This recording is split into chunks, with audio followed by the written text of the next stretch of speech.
लोकेश की ये बात सुनकर अभिनव के चेहरे पर शिकन और भी ज्यादा बढ़ चुकी थी। आप पापा को कैसे जानते हो? मैं सब कुछ जानता हूं, लेकिन तुम मुझे कैसे भूल गए? चाचू चाचू कहते थकते नहीं थे बचपन में। लोकेश की बात खत्म होती ही अभिनव शॉक्ड होकर 2 कदम पीछे हो गया। उसके मन में अचानक वो फ्लैशबैक चलने लगा जब वो उसके किसी अंकल के साथ दूसरी गाड़ी में बैठा था और उसके पिता पीछे चल रही तीसरी गाड़ी में आ रहे थे। अगर मैं जिद पर ना हटता तो वो एक्सीडेंट भी नहीं होता। सामने खड़े लोकेश की आंखें नम हो गई थी।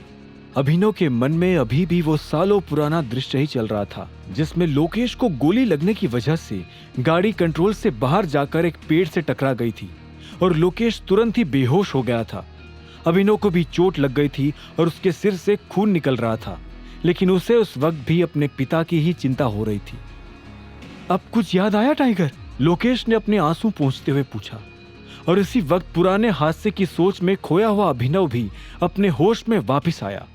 उसने गहरी सांस ली और धीरे से कहा, हाँ, मुझे याद आ गया।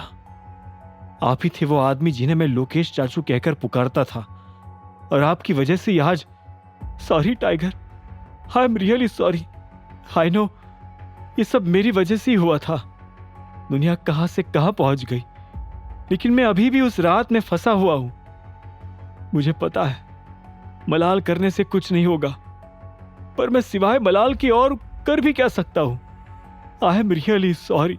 लोकेश ने भरी आंखों के साथ अभिनव से यह सब कुछ कहा। अभिनव की आंख से भी एक आंसू निकल आया था। आपने इतने सालों में मुझे एक भी बार ढूंढने की कोशिश क्यों नहीं की? अभिनव ने अपने आप को संभालते हुए पूछा। लोकेश ने कहा, इतने सालों से तुम्हें ढूंढने के लिए दिन रात एक कर डाली थी टाइगर, लेकिन जब कुछ ना हाथ लगा तो ऐसे लगने लगा कि तुम्हारी भी एक्सीडेंट के बाद उस गाड़ी के ब्लास्ट में ही मौत हो गई थी। काश हो जाती, अभिनव ने पलटकर धीरे से कहा। उसके शब्द सुनकर लोकेश फिर से उसके सामने आकर झुक गया। ऐसा मत कहो टाइगर, तुम्हें जो सजा देनी हो मैं तैयार हूं। बस अपने आप को अकेला महसूस मत करो। तुम्हारा ये अंकल आज भी तुम्हारे लिए कुछ भी करने को तैयार है। अभिनव ने लोकेश को झुकते हुए देख फिर से उसे उठाया और उसके कंधे पर हाथ रखते हुए कहा, अगर कुछ भी करने के लिए तैयार है तो इस तरह झुकिए मत। आप मेरे लिए अंकल थे और आज भी हो। अब मुझे यह भी समझ आ गया है कि नंदिता ने यहीं पर मिलने के लिए क्यों बुलाया था। अभिनव ने भी फीकी मुस्कान लाकर कहा, जिस पर लोकेश मुस्कुराकर बोल पड़ा, तुम दोनों बचपन में एक दूसरे के बिना सांस भी नहीं लेते थे। इतने सालों बाद आज अचानक उसने मुझे फोन करके बोला कि टाइगर आ गया है, थिएटर खाली रखना है। मैं भी 1 मिनट के लिए शॉक हो गया था। इसी वक्त थिएटर का गेट अचानक खुल गया। आप दोनों मेरे बिना ही सारी बातचीत कर लोगे क्या? मीठी आवाज में शिकायत करते हुए अलायना अंदर आ गई। उसके चेहरे पर आज अलग सी खुशी नजर आ रही थी। वक्त आने पर यह भी बता दूंगा दोनों को, लेकिन अभी तुम बताओ, क्या स्पेशल न्यूज देने के लिए यहाँ पर बुलाया है? अभिनव ने अलायना की स्माइल नोटिस करते हुए पूछा। वेल, सबसे पहले तो अंकल से तुम्हारा रीयूनियन करवाना चाहती थी, लेकिन तुम दोनों की बातें सुनकर लगता है कि वो ऑलरेडी हो चुका है। तो अब डायरेक्टली दूसरी बात पर आती हूँ। मोंटी कल सुबह ही वापस आ रहा है। अलायना ने अभिनव और लोकेश के नजदीक आकर कहा। यह खबर सुनते ही अभिनव के हाव भाव रूखे पड़ गए। कल ही आ रहा है? वो तो 1-2 महीनों बाद आने वाला था ना? अभिनव ने भौहें ऊपर करते हुए कहा।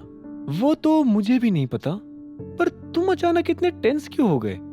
तुम्हें तो खुश होना चाहिए। उसके कल ही वापिस आने से तुम्हें भी कल ही सारी कंपनीज के ऊपर अपना हक मिल जाएगा, है ना? अलायना ने नोटिस कर लिया था कि ये खबर सुनकर अभिनव खुश नहीं हुआ था, जिससे वो थोड़ा कंफ्यूज भी हो गई थी। अलायना, तुम्हें पता है ना, कंपनी में एक गद्दार है। उसे पकड़ने के लिए मुझे अभी भी नॉर्मली ही रहना पड़ेगा।